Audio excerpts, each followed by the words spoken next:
Welcome to the final episode of my Norfolk micro adventure, where I'm exploring railway history at Holt Station and the William Marriott Museum. The original Holt Station was demolished after its closure in 1964. The current station is a loving recreation, styled to reflect 1930s to 1950s railway architecture. Visitors will find a fully signalled platform, station buildings, a ticket office, a waiting room and period dress volunteers. You can find many salvaged materials from other closed stations across East Anglia. And outside there are trucks, goods wagons and historic coaches to explore.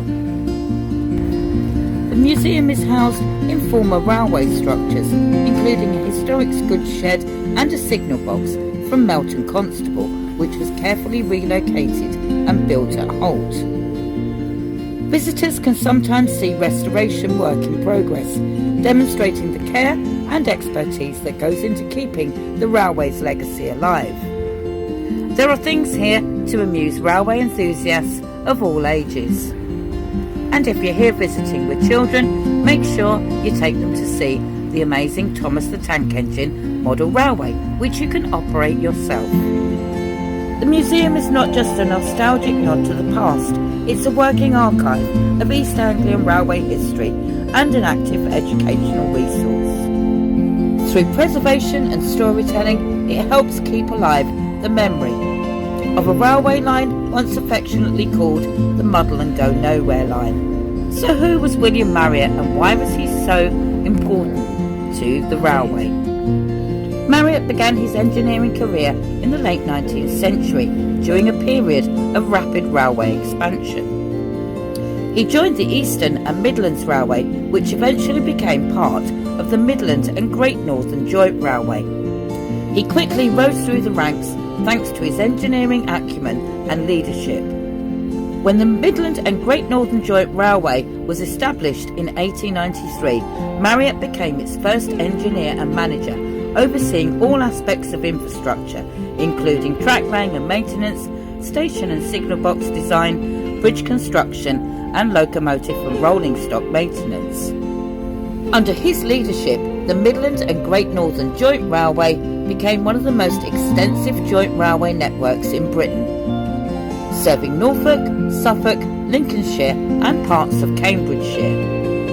Marriott introduced standard practices and equipment across the railway, improving efficiency and safety. He developed methods to build durable infrastructure with limited budgets, crucial for a rural railway with lower passenger volumes.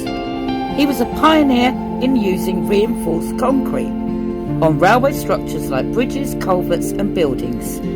He was also known for his concern for railway workers, improving working conditions and promoting internal training and advancement. He is remembered as a practical visionary, someone who brought stability, innovation and humanity to a vast and challenging rural railway network system. As the mighty Hercules puffed into Holt Station, it was time for us to take the train back to Sheringham. My partner and I had a thoroughly wonderful day on the North Norfolk Railway, stepping back in time to the golden age of steam railway travel. I do enjoy my walks, but if I was to choose any way to travel and see parts of the country, it would definitely be by train. And the vintage carriage we had on the way back was really sumptuous and comfortable. For under £20 each, we'd had a fantastic experience and learnt so much about the history of the Poppy Line Railway.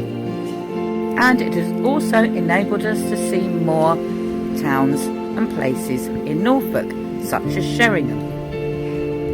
And as we headed back there, it was time to reflect on our day. We actually did this train journey on the Saturday before we went to stay in the tiny caravan at Bagton Beach. We also spent a lot of time on the Sunday in Cromer at the Crab and Lobster Festival. All of those videos are now on my Norfolk Micro Adventure playlist on my YouTube channel. And they're also here on my TikTok channel, so if you haven't seen them yet, do go and have a look. You can see the entire micro adventure from start to finish and get all the information on walks in the area.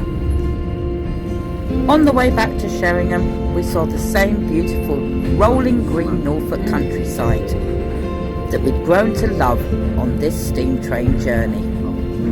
And then there was a lovely moment when we stopped at the station in the middle. I just happened to be outside the train, caught the steam and the whistle blowing.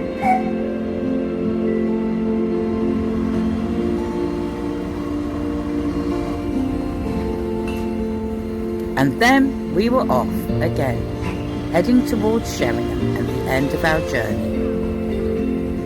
It'd been absolutely great walking around Cromer Town Centre, tasting delicious crab and ice cream, and discovering all the amazing railway history on the Poppy Line. We'd managed to fit so much into our visit, and yet we didn't feel tired. Somehow, being at the beach and being at the seaside had rejuvenated us and given us plenty of energy. My partner's first experience of sleeping in a caravan overnight hadn't been a bad one, but I think the best experience of all was riding on this beautiful steam train. It's certainly one I won't forget in a hurry, and it's definitely something you should consider doing if you're visiting Norfolk. I'm also going to be talking about this micro adventure on the very first podcast episode for Still Kicking, the Older and Wiser show, which I'm launching with my actor friend David Shull very shortly. It's a podcast where we'll be discussing a whole range of things that will be of interest to those of you who are over 50, including doing micro adventures and walks and days out like this. As soon as the episode goes live, I'll let you have the links. Then, there we were. We had arrived at Sheringham Station. If you have enjoyed this video and you like my content, then please subscribe to my YouTube channel. Wherever you're watching this, please hit the like button and perhaps add a comment down below, especially if you've been to Norfolk and you've done this trip yourself. You can also follow me on Instagram and Facebook at Walks with Grandma. Before I left Sheringham, there was just time to walk down the platform and film a little bit more of Hercules before I said goodbye. And the engine didn't disappoint me. I got my timings just perfect. Just as I arrived at the engine, he gave me one more lovely puff of steam to send me on my way. Thanks, Hercules.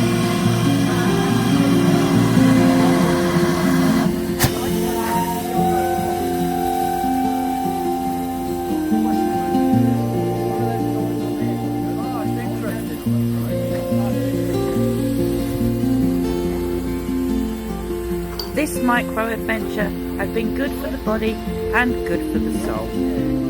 Micro adventures keep us young and keep us active.